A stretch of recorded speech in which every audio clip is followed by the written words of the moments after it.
Assalamualaikum warahmatullahi wabarakatuh. Sampurasun baraya tepang dangudi sareng bidangan dongeng Sundanya. Urang ngadongeng dieu, urang neraskeun hanca dongeng anu katunda kalayan ngabantu jajara carios si doclo atanapi tupu sakti guriang 7. Ieu dongeng teh karangan Mang Nyalira. Sok sanaos dongeng basajan malah mandar janten hiburan. Atuh kabaraya anu setia manco kana dongeng Mang di mana we ayana. Mugia sadayana aya dina kasehatan lahir sindarangan batin dilalancarkeun sagala rupinanya tong hilapi rojong ditaroelan tombol subscribe. Atuh mangga nganuhunkeun kanu parantos like oge komen. Mangga mitra supados teu nyangkolong ting kana waktos urang sami-sami dangukeun kumaha terasna ieu carita. Sok kabarayun sadayana.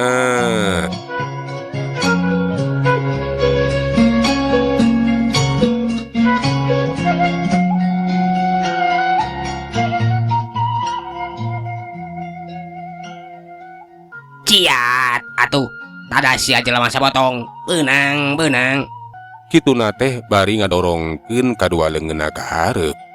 Anu nyidem kakuatan Aci Lutabaraja dak sakala aya jaring gaib anu ngarungkup awak si doclo. alah naon ieu teh awak aing aya nu ngarungkupan rasakeun atuh kurang ajar sia ajian dewek Lutabaraja awak maneh geus kajiret ku jaring sakedeung dege bakal aya lancah gede deuleu lancah gaib nu bakal ngahakan sia atuh.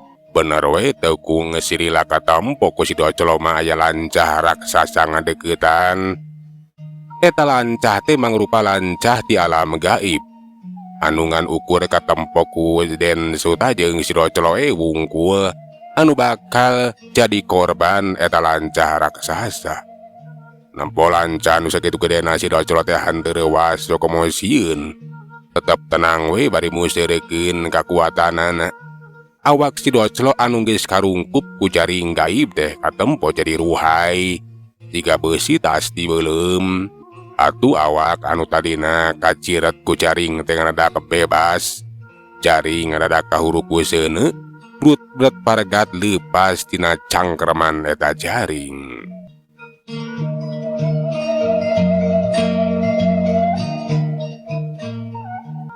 Walah aya lancah badag lancah nanaon sia nyamperkeun ka dieu. Sok sia ka dieu aing mah moal sieuneun. Hei lancah raksasa. Lancah raksasa teh laju ngadeuketan. Sungutna anu boga cacapit teh rek ngegel kana beuheung si doclo. Tapi ku si doclo teh kalah diantep. Pek be cenah ari teurak mah gegel aing. Kitu ceuk si doclo teh. Gerem lancah raksasa teh kalah ka ngagerem lantaran teu sangka beuheung si doclo teh pohara teu asna.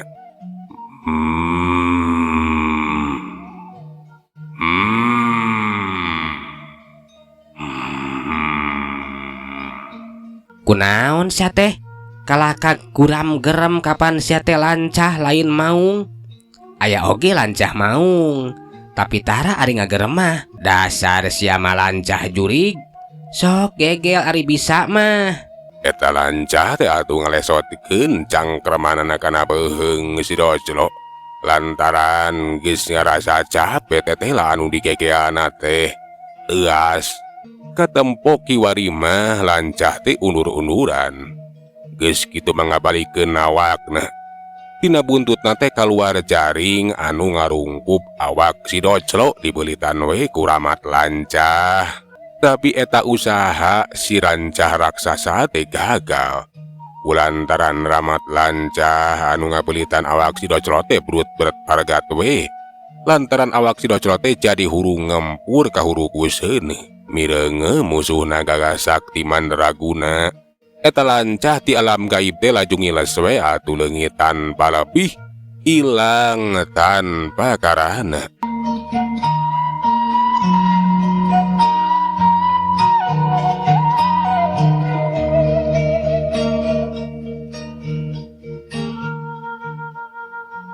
Den Suta manimoloho kaget. Tetehlah si Doclo teh mampu ngungkulan ajian Luta Barajana. Anu salala ieu teh jadi andalanana boga angkeuhan. Moal aya ciagon bisa nandinganana. Tapi tetehlah geuning cenah ieu garong teh gagas sakti mandraguna.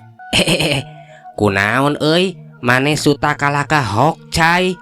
Sok gera datangkeun deui sato gaib nu leuwih kuat. Malah burung ditagenan ku aing mah. Teu sangka euy maneh teh hebat si Doclo.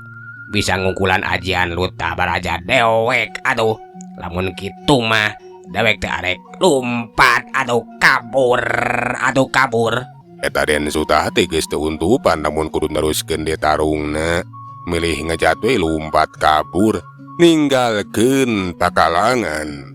Weuyeeh, kalah kalumpat geuning. Sugan teh jago. Horeng teh eueuh nanaonan sia kalah kawe ngemat lancah raksasa ti alam gaib. Keur aing mah moal aya hartina. Geus kitu mah si Doclo ge laju neruskeun di lampahna. Sakumaha biasa we rek ngajalankeun pagaweanana nyaeta ngagarong ka imah-imah pangeusi eta pamukiman. Dina waktu anungan sakedeung teu saeutik imah-imah para gegeden para pajabat teh nu geus kapalingan kagarongan. Pagawean si Doclo teh lanti pisan luput tina perhatian para prajurit jeung para jawara. Sok padahal kapan beuting eta teh maniwalawiri. Boh prajurit, boh jawara anu keur nganti-nganti kadatangan si Doclo. Si Doclo sabada hasil maksud geus bebeunangan mah laju ngejat we ninggalkeun eta puseur dayeuh. Malahan mah kiwari teh keur leumpang satengahing jalan anu berasna teh ka wewengkon Muara Bakti. Hasil di we peuting ieu teh. Teteh lanajan loba prajurit jeung loba para jawara oge balalagu kabeh ngan bae nu jelas aing teh pada neneangan kangaranan disayembarakeun.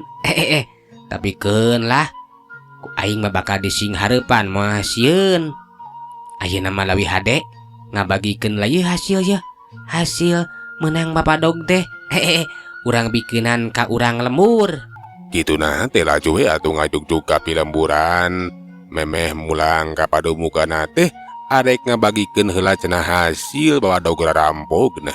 Biasa we dipilihan sakirana urang lembur anu ngabutuhkeun jalma-jalma sangsara anu sapopoena teh hirup susah ditulungan we ku si Doclo. Puku we atuh pikeun rahayat atau urang lembur anu sangsara jeung nandangan kasusah mah. Ku ayana eta si Doclo teh loba anu kabantu, loba anu katulungan. Ngan bae pikeun rahayat atawa urang lembur teh mani kaget. Nah saha atuh eta jalma anu sabenerna nu sok babagi harta banda teh. Tapi kulantaran ku si Doclo kapan sok dicarek ulah geruh, ulah arek dibeja-beja kanulian. Ku kituna henteu jadi mataku juru datuh. Anu bating kecawis teh ukur unggal imah we anu kadatangan ku si Doclo. Ngobrol jeung batur saimahna. Sabadareng se ngabagikeun hasil Bapak Dog rampogna mah. Si Doclo teh laju mulang dewe ka panyumputanana. Sup asup ka jero saung ranggon goledak ngagoler ker kadenge kerek nyegerek tarik kenaker. Nu sare teh mani tibra dipependek ku sora sato-sato peuting anu reang patemalan jeung pada baturna.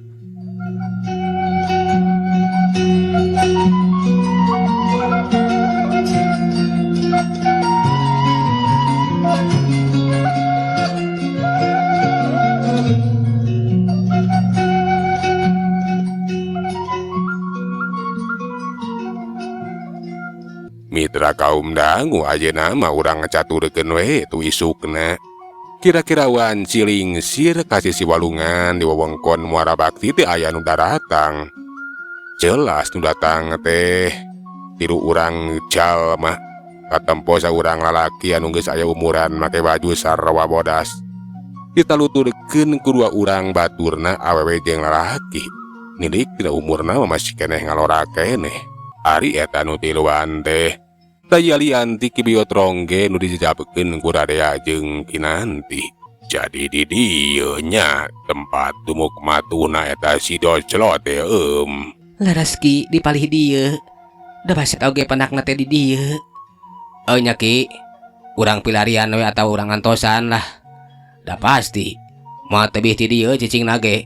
Anu tiluan teh atuh laju we neneangan si Doclot. Ngan bae sabari di teteangan teteh lah henteu kapanggih da puguh atuh nyamuni.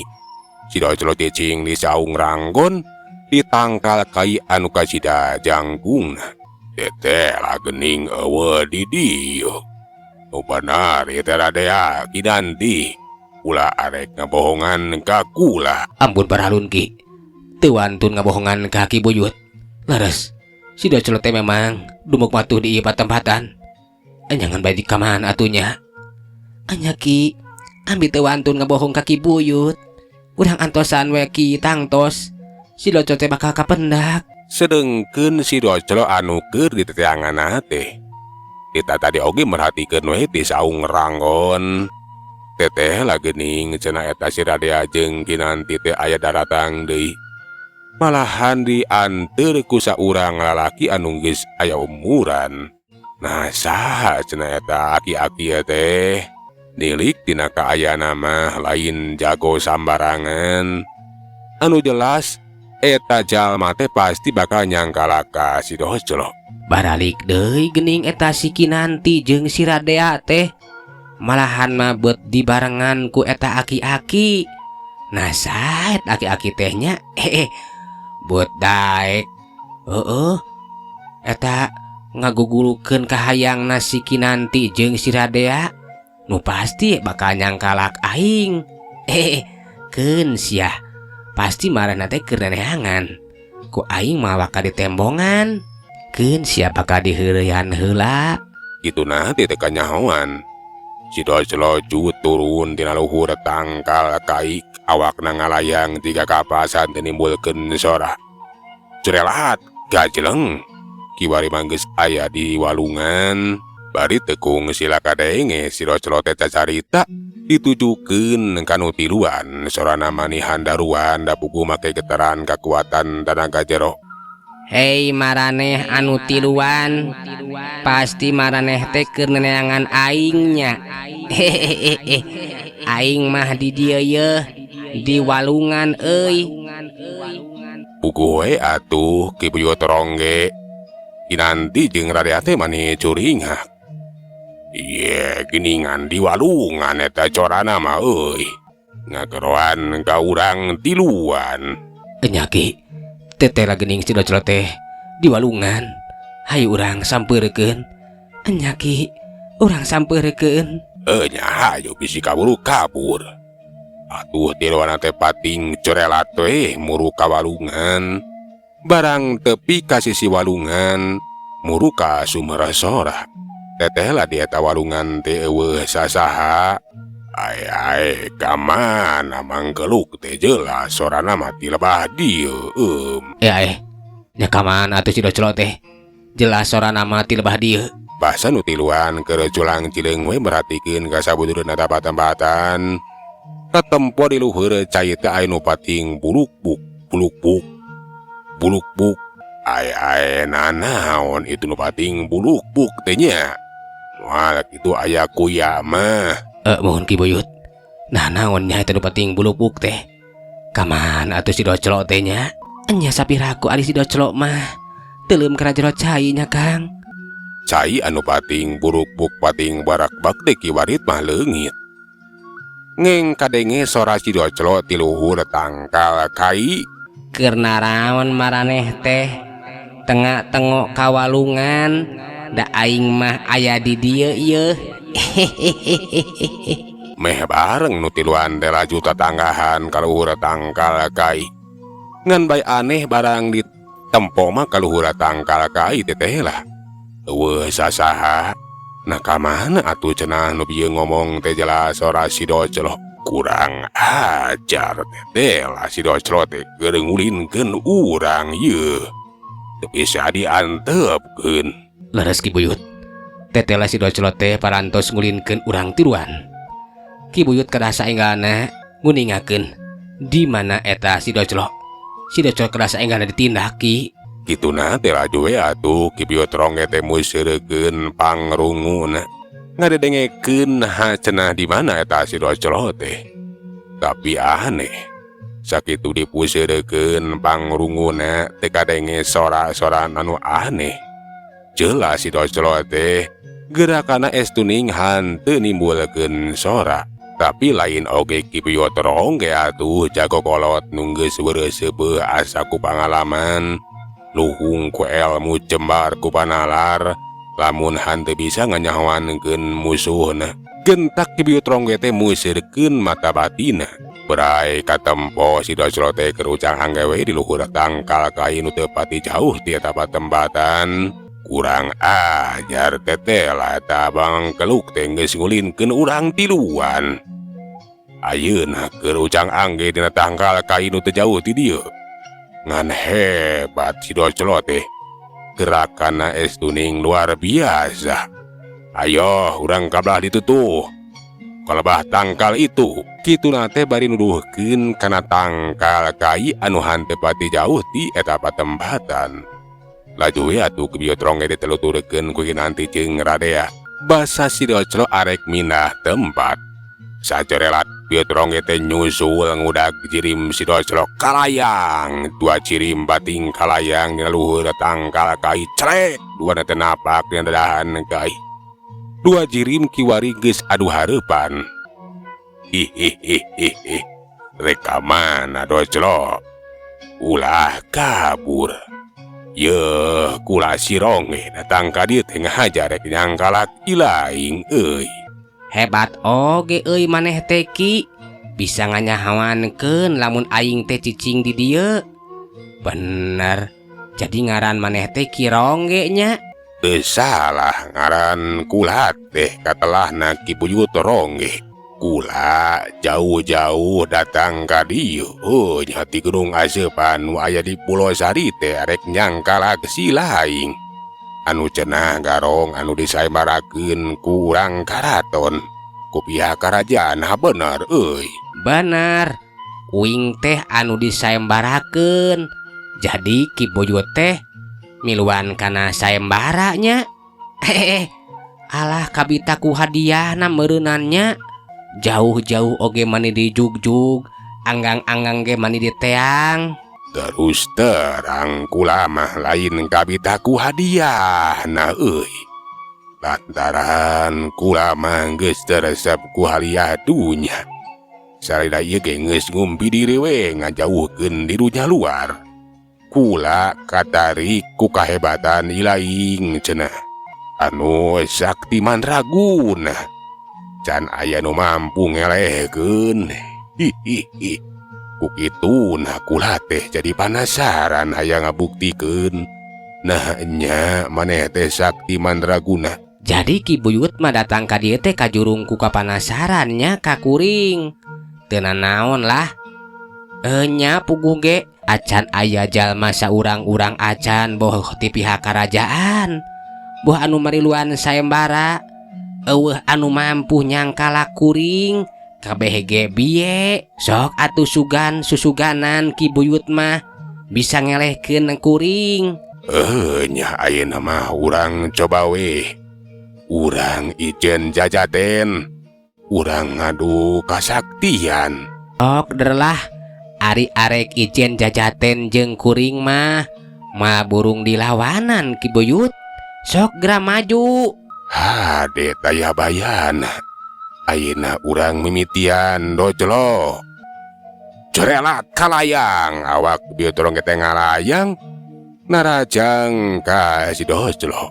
Si Doclo ge hanteu cileureun hanteu cicingeun laju ngimangan eta panarajang. Geduk des. Dua bentrokan kekuatan ngaliwatan dampaleungeunna sewang-sewangan geus hanteu bisa diponah deui. Cengkang kalayang awak Buyut rongge teh ngajengkang ka tukang. Rag-rag sedengkeun si Doclo ge sarua ngapanehna ge rag-rag. Lantaran kaget bieu tina bentrokan kekuatan teh karasa. Dampaleungeun Ki Buyut rongge teh aya kuleur nepikeun ka si Doclo teh disoledat. Dua jirim kiwari pating kalayang juralit ngajuralitkeun badana bari celek pada napak kana lemah. Dua jirim geus adu hareupan deui. Hihihi hebat oge geuning ilaing teh doclo. Paingan atuh disaembarakeun euy. Kakuatan ilaing pohara bedasna. Maneh ge sarua hebat euy Ki Buyut. Eta dampalengeun kuat kareueur. Halah, nepikeun ka bieu teh ti Soledad ragrag. Ulah kaget lantaran kula nyangking ilmu weduk lumut. Oh, jadi Ki Buyut teh nyangking ilmu weduk lumutnya. Paingan atuh mani reueur. Nya teu salah. Tapi kenah ilaing teh penyangking ilmu nanahaon atuh.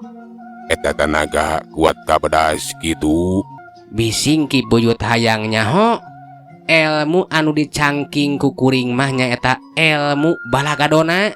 Pokona mah ilmu pinunjul anu can aya tandingna. Hehehe. Sok Ki Buyut, urang teruskeun di tarungna. Nya hayu taya bayana. Urang teruskeun ieu tarung doclo. Kitu nate Ki Buyut rongge geus miheulaan deui majuna rajang ngagunakeun ilmu caya berajana. Ari eta ilmu caya beraja teh ngincer kalangkang musuh. Lamun kalangkang musuh kabeunangan tinang tum musuh teh bakal gejed atawa ngararasakeun kanyeri kumaha ilaharna beunhang di tarajang. Jurelat Ki Buyut rongge teh narajang kana kalangkangna si doclo. Sedengkeun si doclo hanteu ieu sadar tagen we hanteu nyingkahan panarajang. Atawa nadah datangna panarajang da puguh nu ditarajang teh atuh kalangkangna. Barang panarajang Ki Buyut rongge keuna kana kalangkang si doclo. Karasa ku si doclo teh awakna jadi gejed. Ngan bae ari nyeri mah hanteu. Dina kaayaan si doclo hanteu bisa gerak. Ki Buyut rongge teh kiwari nibankeun panarajang langsung kana awak si doclo hiuk jebrot jelebet. Tapi matak aneh atuh. Si doclo teh tetep tagen tungut kelinduan teh gedaganginan. Ki Buyut rongge mani coloho kaget mata si meuteun teu nyangka. Lamun awak si doclo teh aya ku wadal-wadal teuing. Malahan mah di luar dugaan. Ilmu caya berajana ge bisa diungkulan da eta we. Si doclo laju ngacerelat bisa obah ngagajeleng males narajang. Hiuk jebrot jelebet tinggilan tajongan si doclo teh nanggal kana sasaran. Ngan oro kaya si doclo ge mani kaget kulantaran ieu teh mani leueur atuh. Meh-mehan we nyolontot. Alah, mani reueur maneh teh euy Ki. Make naon ta awak teh kuat kareueur kitu. Hehehe. Bener hebat oge maneh teh euy Ki. Dipuji samodel kitu teh sanyana mah Ki Buyut rongge teh mani ngajengok kaget. Sok sanajan nya tenggelan jeung tajongan si doclo teh nyoledat. Tapi tetela geuning karasa sok sanajan teh batiparna. Tapi netelakeun ilmu weduk lumut teh bisa katembus ku kakuatan si doclo.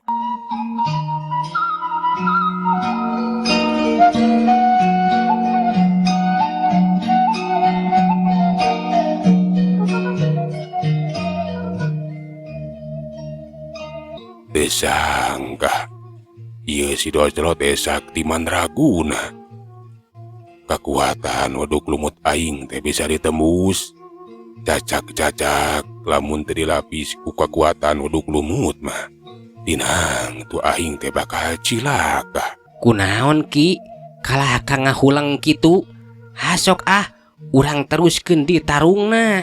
Ih, kelahanan. Kulantaran ayeuna mah waktuna kaburu beak.